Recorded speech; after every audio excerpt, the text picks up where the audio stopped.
to the virtual service of the Unitarian Universalist Fellowship of Lake Norman.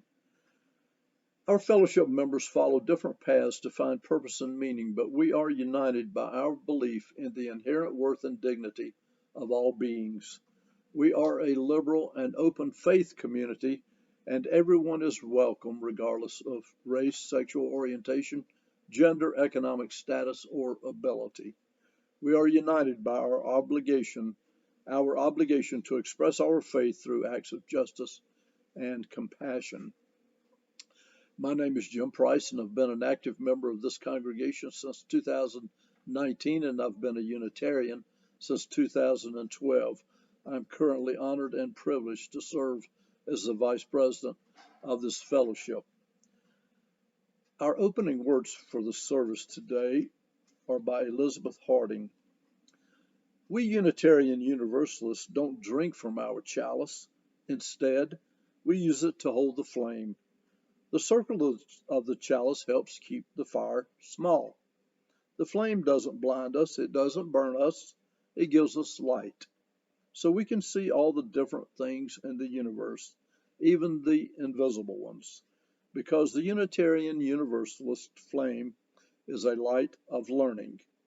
The flaming chalice is a symbol of learning and of love. It's our symbol, the symbol of Unitarian Universalism.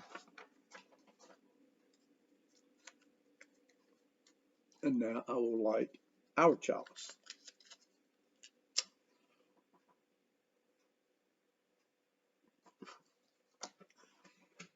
And the words our fellowship has chosen for lighting the chalice are, we light our flaming chalice to illuminate the world we seek. In our search for truth, may we be just. In our search for justice, may we be loving. And in loving, may we find peace. We have a treat today for our service. The title of the service today is Grappling with Climate Change. A little bit about the service is Brian, the speaker, Brian, will present some of the evidence that forms the foundation for why so many people think we are facing a major environmental dilemma. We will discuss how many different facets of human environmental balance are disrupted when we warm the planet, how global warming plays out here in North Carolina, and most importantly, how climate science is informing and motivating solution strategies at all levels of world politics. Our speaker is Brian Magi. Brian is an associate professor of atmospheric sciences at the University of North Carolina at Charlotte in the Department of Geography and Earth Sciences. His research explores air quality using low-cost air monitors and how climate interacts with fire activity, lightning, and even rock weathering processes.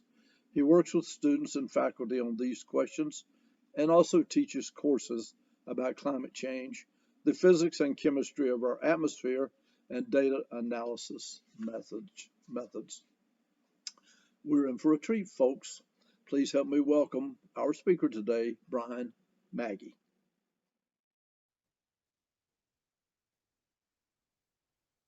Hello. Forward some discussion points. I hope that that will generate some conversation as we talk a little later today. The title of my talk is Grappling with Climate Change, and I am Brian Magi. I'm an associate professor of atmospheric sciences at UNC Charlotte in the Department of Geography and Earth Sciences. So thank you for the invitation. It's a topic that is near and dear to my heart. I'm teaching about it right now with my university students and thinking about these same topics maybe over a 15-week period instead of about an hour or two.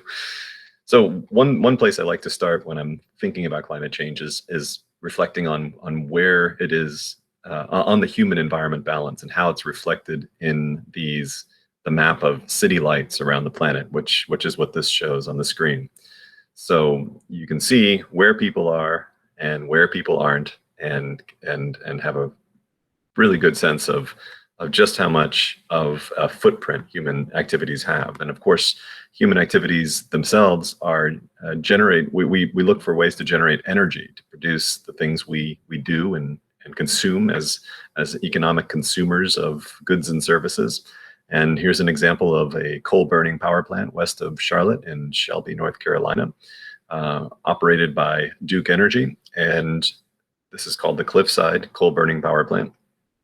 You can see a lot of things in this besides the industrial kind of facilities. You can first of all see the sense of scale, the tiny cars sitting in the foreground, and a full-size train over here that look like toys compared to the size of the power plant itself, or and then in the background or in the backyard of this power plant, you see the piles and piles of coal towering over the tiny vehicles and seemingly tiny trains, which of course are all very large objects. You can see the proximity to environmental features such as the waterway.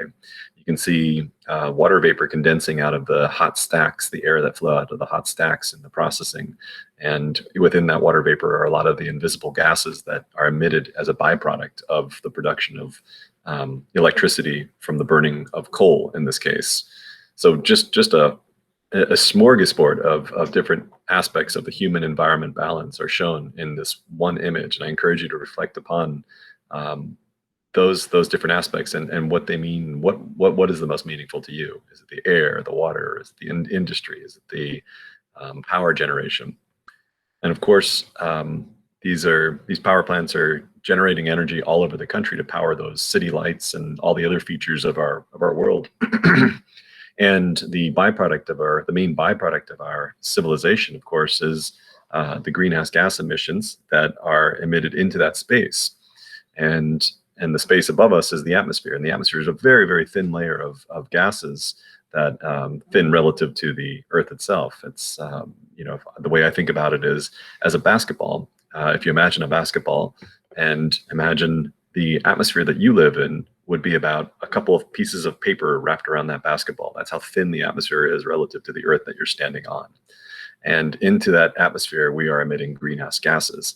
As a result of the greenhouse gases we're emitting, the concentration of many greenhouse gases is increasing over time. So first, let's take a look at just what for example, the most prominent greenhouse gas and perhaps the most important greenhouse gas, how it behaves just in general. And this is a part of what we call the carbon cycle, the same breath that you have out into the air of carbon dioxide laden gases, and the breath in as your body draws in oxygen and tries to process it so that you can, produce all the living functions that we are. That's part of the carbon cycle. And the Earth takes a breath as well. It's just a seasonal breath and even longer timescales. The seasonal time breath is evident in this graph, where as carbon dioxide increases, this is the respiration process of plants and plant matter decaying over the course of into the winter months and all the way into the spring months as the cyclical photosynthetic process happens. And then as leaves begin to emerge from the trees, the systems begin to pull carbon out of the atmosphere and take a breath in, so to speak, for the Earth. And this beautiful process is, of course, photosynthesis. And so we have respiration showing up as in the data, and photosynthesis as we're looking outside our windows and seeing all the beautiful leaves emerging from the trees. Respiration and photosynthesis. All this is captured in the measurements of carbon dioxide gas concentration in the atmosphere. But if we pull back the lens a little further and we take a look at a longer record of the carbon dioxide concentration in the atmosphere, we see and lean on a data set called the Keeling curve, which you can Google and come up with this pretty much as probably the first search piece. And what we see from here is that carbon dioxide concentration is not only going up and down every season, but it's going up in general over the course of many, many years since the 1950s, according to the graph, right? And these are direct measurements of carbon dioxide in the atmosphere. And these are taken all over the world, but the Keeling curve itself was collected on the Big Island of Hawaii. This remarkable increase is really what lends itself to the point of concern for every climate scientist and atmospheric scientist, because we know that the carbon dioxide and other greenhouse gases in the atmosphere are the regulators of our planetary temperature. And what we're doing is we're changing the concentration we're increasing the concentration of greenhouse gases in the atmosphere as the main byproduct of our civilization. And as we increase it, the greenhouse effect becomes more intense. And when the greenhouse effect of our atmosphere becomes more intense, the planet warms. This has to happen due to physics. So we naturally see the correlation between the increase of greenhouse gas emissions, the greenhouse gas concentration, and temperature. They all kind of look the same because they all go up. And that's because carbon dioxide is the chief regulator of Earth's planetary temperature. And then that sets off all sorts of other cataclysm of other responses in the Earth system because of the warmer planet. This graph is showing one of the many global warming curves. Specifically, the blues represent temperatures at that period in time, say in the early 1800s or late 1800s, early 1900s, where the temperature of our planet is below the 20th century average. And then the reds on the other side of the graph over here represent the temperatures that are above the 20th century average. And you can see that it's a pretty simple, straightforward piece of math, right? I mean, we've got a temperature of the planet that is increasing, and this is true at almost every location on our planet, not just at the planet at large. So we're experiencing this in North Carolina, where they're experiencing this in Japan, they're experiencing this in Russia and South America, and all these different places. And if we put some numbers on here, they're even more striking. We've had 423 consecutive months with a monthly global temperature above this 20th century average. And then the last full year that we had that was above the 20th century average was back in 1976. So a long time ago. We're living in a warmer world that continues to warm. As the world continues to warm, there are a number of different responses in the Earth system.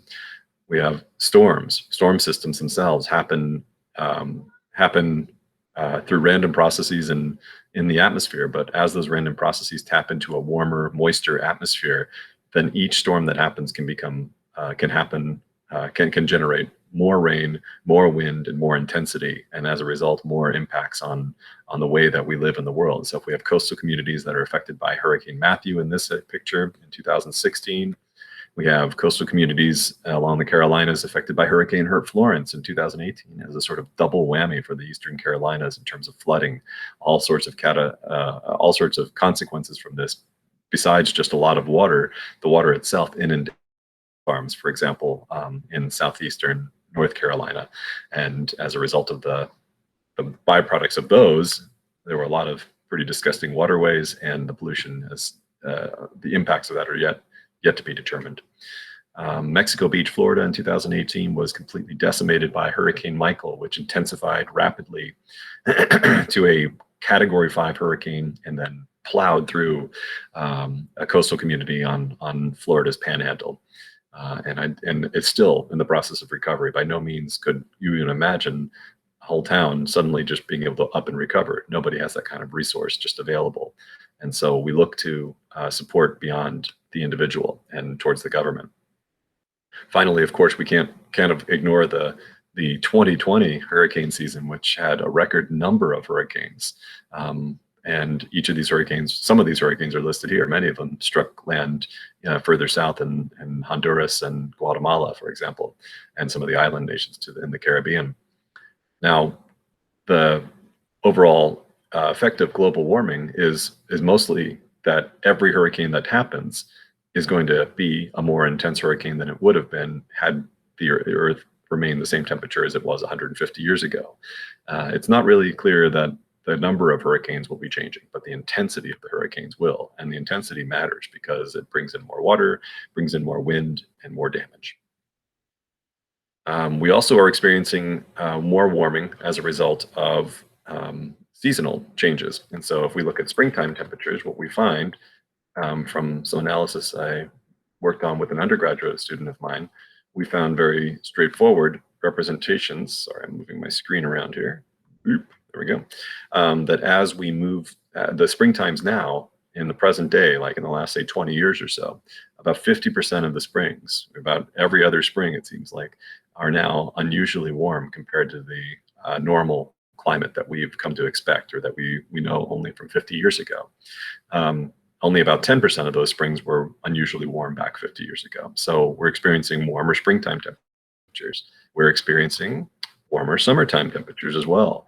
So not only are we getting earlier springs, earlier plant blooms, more pollen in the atmosphere as a result of that for a longer period of time, but then the summertime itself is not a relief in any way. It's actually hotter in the summers as well. Over 50% of the summers are now warmer than average as well. So these seasonal breakdowns in temperature differences and global warming, the signal of global warming down zoomed into North Carolina, are quite evident. And we could do this for almost every state in the country. While certainly every state is different, each one is experiencing seasons that are themselves reflecting the global warming signal. So the effects are quite evident in our day-to-day life as well as at the larger scales. So two aspects of how it is that we approach these questions of what to do on a warmer planet. One is adaptation. We definitely are going to be adapting to the changes that we're imposing on the world around us. This is that human environment balance. We have always, a testament to humanity is our ability to adapt. But what we're adapting to now is a problem that we've generated. We're warming the world and we're changing the environment. And as a result, we are forcing ourselves to adapt to our own actions. And what's important to understand is that regardless of any of our actions right now, the adaptation will have to continue because the Earth warms. It takes time for the Earth to warm in response to all the greenhouse gases we're putting in the atmosphere. The other aspect of this is mitigating climate impacts and mitigating climate change. And I'll show you how I think about this in terms of a cartoon schematic. So if we imagine this is the global warming curve, and it's pretty simple, then this is the part that we've lived, right? We've lived in this piece, and then the future is off to the side of this graph. So let's crush this graph down just a little bit and think about where adaptation and mitigation fit into a graph like this. If we were to project the warming out into the future without trying to prescribe specifically how much warming there will be, we know there's going to be some warming. What we can imagine is the degree of that warming will determine how much adaptation we have to enact, right? So adaptation is how much time, the more the world warms, the more we have to adapt to the consequences of that warmer world, right? We have to expect stronger storms. We have to expect, other shifts in the world around us. Mitigation is the idea of minimizing that warming so that we can also minimize the adaptation that we have to impose on our world. So quite simply, the more we mitigate environmental changes, then the less we have to adapt. And I think of it this way. I think it's pretty helpful to think about this way. And I think it frames the discussion we have going forward.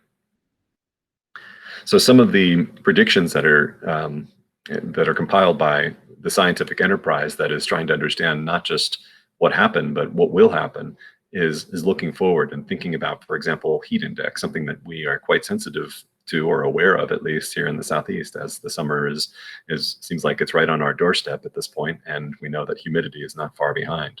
So if we think of this map, this shows, of course, Florida, and the little line there shows where the 31-degree heat index is, and this is what it feels like in Miami, Florida. If we project out to the year 2050, what we see is that the Miami, Florida line, the 31-degree heat index, is migrated to southern Georgia and southern South Carolina.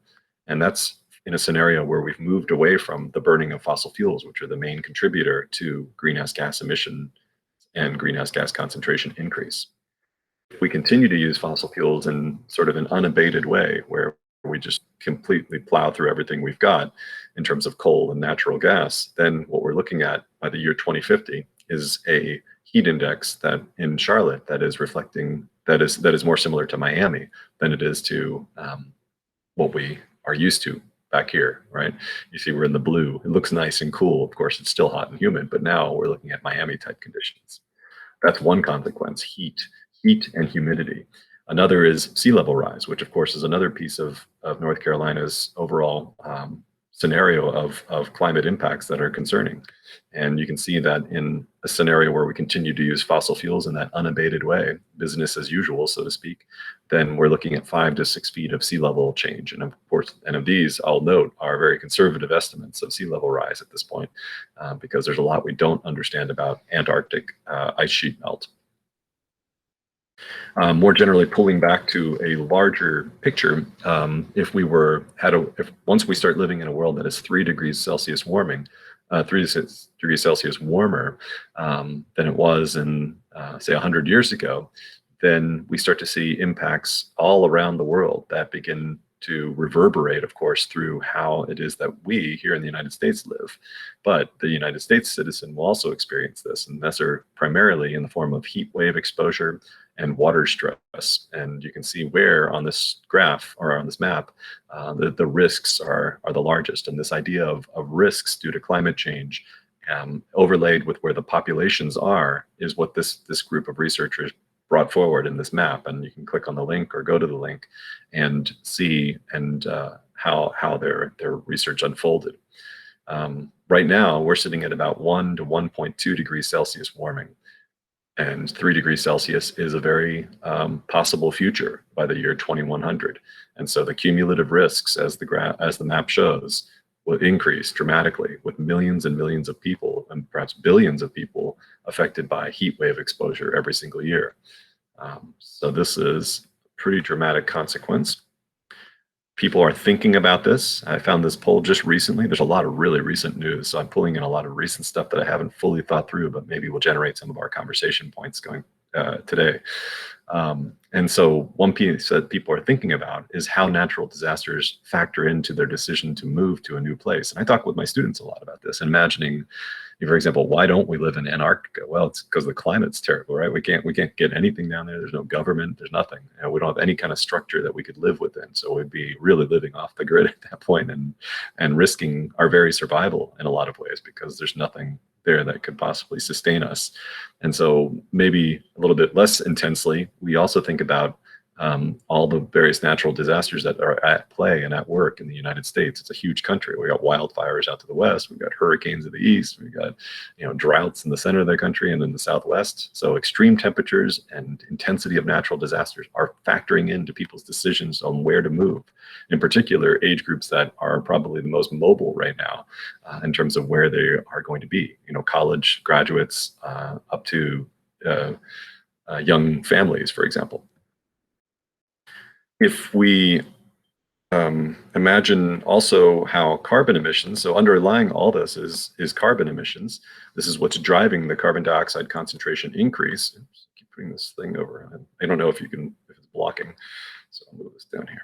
There we go.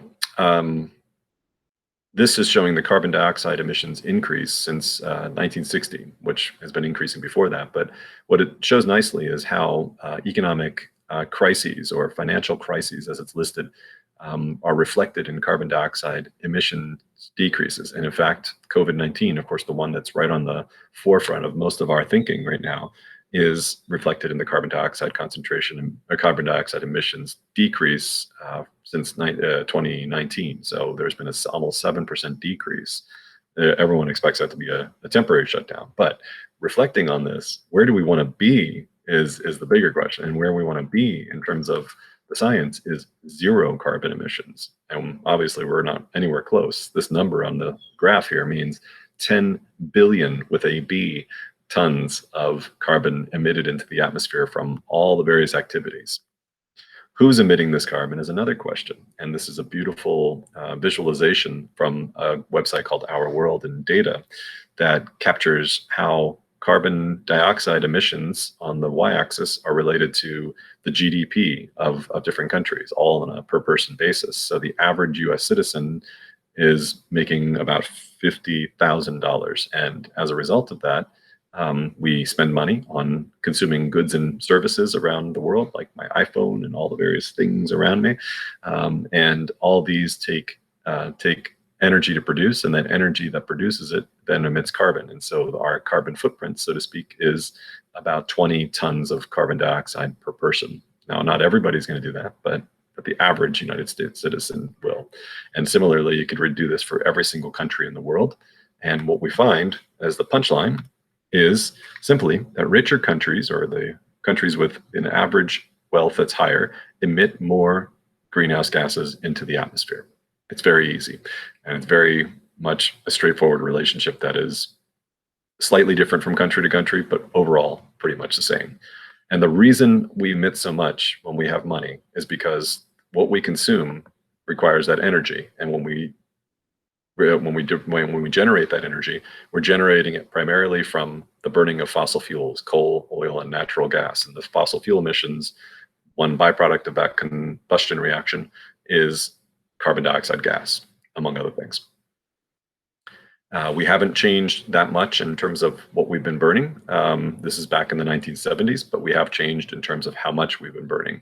And we've gone from 8 trillion watts in the 1970s to 18 trillion watts that are powering our civilization.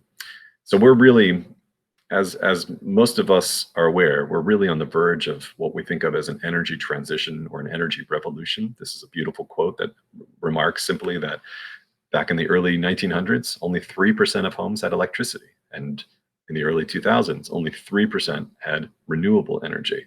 So we're looking at a very similar kind of scale energy revolution. Of course, the scale, when we break it down to person by person, there's a lot more people on the planet in 2000 than there were in 1900. But this is the kind of revolution that we're looking at. And this is the kind of vision we need to have going forward. And that vision is translating to all levels of our activities, from the municipal and household scale all the way up to the federal and global scales, as we see when we read the newspaper every day. So this is called the energy transition. We're changing our transportation. We're thinking about things like electric vehicles, like this electric vehicle, this electric pickup truck from Tesla that has on the market, not on the market yet, but they're saying they've got the prototypes ready. We're more used to seeing the Nissan Leafs, the Chevy Volts, and the Tesla Roadsters, and all these different things that are on the road, and it's pretty exciting to see, and it's pretty exciting to see be a part of as well if you're able to invest in that market and get a car that is relatively good, and a lot of people are. Global EV sales continue to rise. Even in 2020, you can see a big spike. Most of that was in China and Europe and the EU, but still, that's a global market that auto manufacturers are painfully aware of, and they're making rapid transitions to electric vehicles as opposed to gas guzzling internal combustion engine vehicles. And the Biden administration sees this. The writing is on the wall. It's been on the wall for 5 years now, at least, depending on how much you count. And there's a whole program that's in place that is being debated as to a way to incentivize the purchase of electric vehicles at a household level. At a larger scale, companies are also thinking about this. So like FedEx and Amazon and UPS and maybe even the Postal Service, I'm not sure I've heard as much about them, but they're all thinking about what it would mean to change their fleet vehicles, the big trucks that we see, the Amazon truck that stops by our house every single minute of the day, it seems like, and how it is that they transport their goods from one place to the other. You could imagine how easy it is for a business CEO in FedEx to say, you mean I don't have to spend money on gas if I just get make a front end investment on electric vehicles that can get my FedEx truck across the city? Yeah, it's a no-brainer, right? I mean, this is the energy transition. It's driven in a large way by economics and the economics of battery technology and the vehicular technology that companies like Tesla and Toyota and Chevrolet are all nudging forward and in fact really accelerating now. Of course, all those electric vehicles have to plug in and get their electricity. So now we're starting to think about electrifying everything. And if we electrify everything, then we come back to the question of electricity generation. And that comes back to the question of fossil fuels. The burning of coal and natural gas are our primary sources of electricity generation in this country and in many countries. And so how we derive our electricity is very important, an important part of the energy transition, because we don't want to power the cars with burning of coal, because it seems like you're, only hopping on one foot at that point. So you want to be hopping on both and moving forward in a way that's completely holistic. Both are important, right? Transitions, they can happen separately, but the hope is everything is happening together. And in fact, all that is, because solar and wind intrusion into the electric generation market has skyrocketed. It's been an exponential increase that is leading to a lot of hope and excitement. So solar farms we see all around North Carolina. North Carolina is #2 in the country for solar energy produced, and we can, it's not hard to find these statistics. And maybe this is what it starts to look like. Maybe we have sheep just living under solar panels, because they're adapting. They're saying, well, it's shady under there at least. And we do have wind farms, even in North Carolina. Most of the land-based wind farms are located in the Great Plains or California or some of the windier places. But North Carolina, the northeast part, has enough wind that it's a market that can be tapped into. In this case, it's the Amazon wind farm up by Elizabeth City. And this is a changing way to change our electricity generation.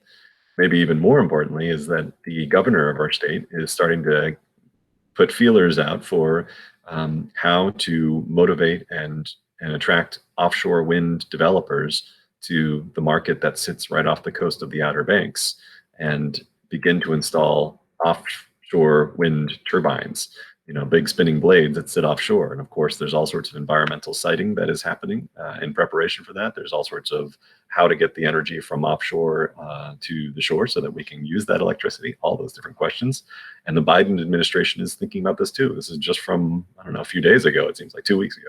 The Biden administration jumpstarts offshore wind energy projects to create jobs. And you can see who's involved. It's pretty much every important person that Biden has brought into his cabinet and his advisory panels, including former EPA advisor and architect, one of the architects of the Obama era clean power plan that the EPA put forward, Gina McCarthy, who's a total superstar up there. And then former presidential candidate Pete Buttigieg, who is now the transportation secretary under Biden, is initiating this from the perspective of a transportation, from the Department of Transportation.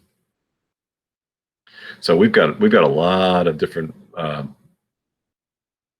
modes that are taking place, and that energy transition is really this offshore market for wind is one that is almost completely untapped. We've only got one offshore wind farm in the United States.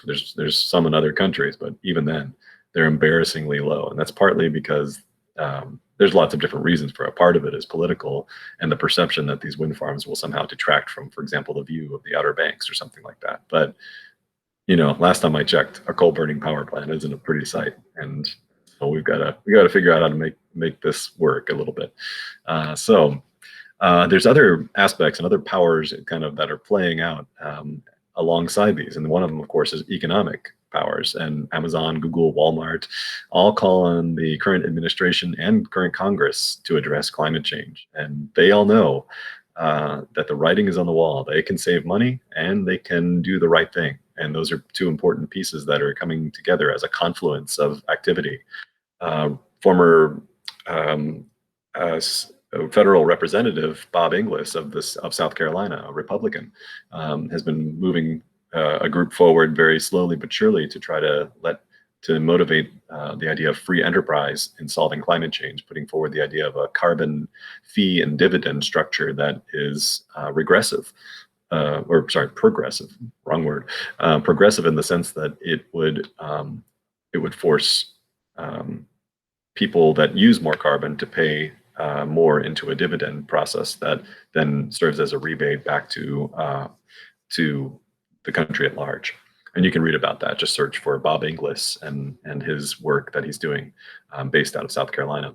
And companies are coming together en masse as well. If you look for RE100, I don't know what it stands for, but it's a climate group, and they have about 290 members already. And you can see that it's a global initiative to bring together the world's most influential businesses that are committed to 100% renewable energy. And it's not just any businesses. These are businesses that are here in Charlotte, for example. If you go to IKEA or Target, you'll see, if you can somehow see, maybe send a drone up, and you can see the panels they have on the roof, the solar panels. But pretty exciting stuff. And if we start to flip around the news just a little bit, then we can see that we're changing. The whole energy market is changing right in front of our eyes, which again, super exciting to see. So wind and solar make up 70% of new U.S. generation in 2021, the year that we're living in right now. And McKinsey Consulting, a big consulting group, is saying that the energy transition is definitely accelerating and it's in full swing at this point, and that the pandemic perhaps was the big turning point for fossil fuels. It's very clear that we can run big parts of our country on renewable energy, including hydro. And the big question would be nuclear. I'm barely talking about it, but it's there, and it's there. And there's a lot of questions about that. I'm happy to try to offer my thoughts about it if you guys want to talk about it. if you all want to talk about it. So there's so much to talk about. But I will encourage, I'll leave it with this. Those are all very technical pieces and very kind of, bureaucratic type pieces in a lot of ways. And let's not forget the human dimension. This is a powerful article, I thought, by an author, Sarah Jaquette Ray. Climate anxiety is an overwhelmingly white phenomenon. So, and I'm in a privileged position of being a white man, and so and quite aware of that as well. And so the author here puts forward the question and said, instead of asking what can I do to stop feeling so anxious, ask, and what can I do to save the planet, right? Those are, maybe what can I do to save the planet is what I ask myself a lot of times. And maybe people with privilege should be asking, who am I and how am I connected to all of this that we're seeing, all these changes and all these questions of environmental justice, environmental racism, that I know the UU Church talks about quite a bit. This is a quote that kind of steps back even further and says, why do we even care about the environment? And why we care is also really important. How we develop. Well, why do you think about why you care about the environment? And I try to think back, and I think I was outside a lot. I loved being in the park. My family would go to vacations in the parks. We had that great privilege. We were white. We had access, right? And so one quote here: the lasting pleasures of contact with the natural world are not reserved for scientists, but are available to anyone who will place themselves under the influence of earth, sea, sky, and their amazing life. And you wonder who said that? Well, somebody pretty famous, Rachel Carson. I'm sure all of you have heard of her. She wrote, of course, the book The Silent Spring, about the use of pesticides and herbicides. But she also wrote a book called The Sense of Wonder, and I encourage you to read that one before you read Silent Spring. Environmental educators said that if we want our future generations to become empowered, engaged citizens of the world, and to even think about why they want to save our planet, then we have to allow them to love the earth before we ask them to save it. And that's an important piece to step back and do. And I think it's a real oversight in a lot of our educational systems right now. And I'm happy to talk more about my thoughts on that, or, you can invite my wife, Heidi, who I think many of you know. So, and she can talk about it. So David Sobel, from a book called Beyond Ecophobia, you can look him up. He's still kicking up there, and I think he's up in the Northeast someplace. That's where he lives, maybe New Hampshire. And it's not like these are new sentiments, right? Even though Rachel Carson wrote that back in the 50s or 60s, and David Sobel wrote that back in the late 90s, these are ideas that have been reverberating through our public sentiment, our emotional kind of reconciliation of the world around us. And you look back to the landscape painters of the 1800s, such as Frederick Edwin Church, who painted as a part of the Hudson River School of art and painted this beautiful piece called The Twilight and Wilderness. And you can see, just first and foremost, the beautiful painting, but then just the care that he took to reflect on the environmental scene that he had in front of him. And part of this was driven by his religion. Part of this was driven by his ability, and then part of it was just driven by wonder. And wonder is something that can drive us a long ways in a question of whether we want to save the environment and whether we are interested in the human environmental balance.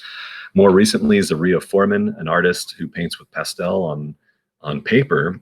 Remarkably, this is a pastel work of Zaria Foreman. I would love to buy her work, and I mean, her work is stunning even on a computer screen. And kind of a more public to art type of art by Justin Guariglia. He has this art exhibition in New York City, and I don't think it's up anymore, but you can imagine how jarring it would be to see a construction sign that doesn't say, watch for, drive, stay left or whatever, or stay right. Instead it says climate change at work, kind of in that same sort of easily accessible way that we're so used to seeing these signs and saying, oh wait, that's not what I expected it to say. So art is another way we can reconcile these emotions that we feel around topics that breach well beyond measuring carbon dioxide concentration and voting. They actually come down to your heart and soul in a lot of ways. And I encourage all of you to think about this in terms of the way that the human environmental balance will play out with respect to your community. So thank you very much.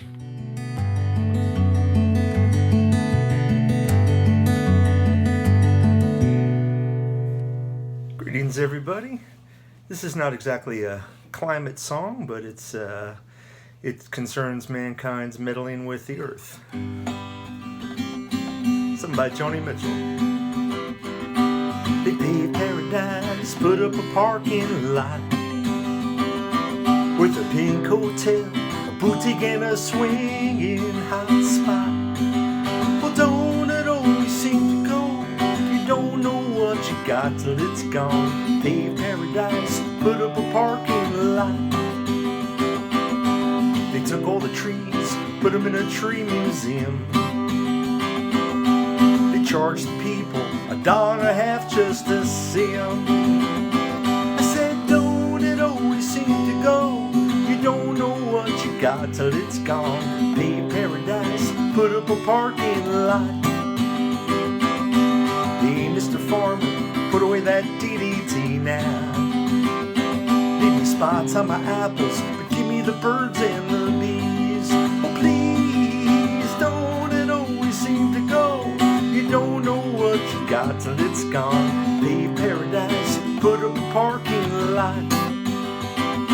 Woo!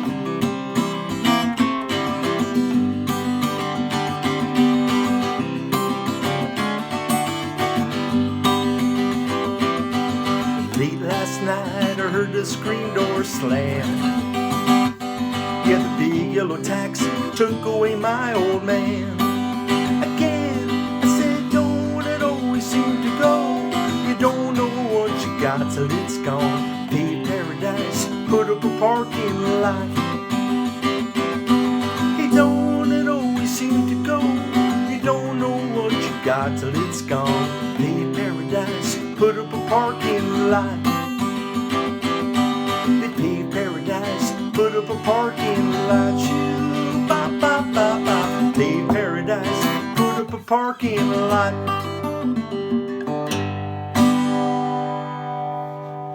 Take it easy, everyone. Thank you, Brian. I have to admit, you scared me a little, but interestingly, you also gave me a little comfort and hope. And I am delighted that you're going to join us for coffee and conversation. We do have a lot to talk about. Thank you so much for taking your time to be with us here at UU Lake Norman. The announcements can be found in our weekly newsletter. Regina's just jam-packing it these days with information, and I'm not going to repeat it here. If you're a visitor, welcome. I'm so pleased you chose to give our virtual service a try. If you like what you've heard so far and are wondering how you might stay connected or get involved with our congregation, please reach out to our membership chair, Linda, whose email address can be found at the bottom of this screen. For members, we would appreciate you keeping current on your pledges so that we can be ready to resume full speed when we start meeting again live. And also visitors, if you want to help contribute to keep this ministry alive, there is also a mechanism for you to donate on our website. We do encourage members to keep reaching out to one another virtually whenever possible. We know that a couple of people have had some hardships recently, but they were pleased that we kept in touch with them and were supportive, and we need to continue doing just that. It is important that we put the extra effort in to sustain the deep bonds of our community. I have closing words today from Cynthia Landrum. We leave this gathered community, but we don't leave our connection, our concerns, our care for each other, our service to each other, to the world, and to the faith continues. Until we are together again, friends, be strong, be well, be true, be loving. Namaste.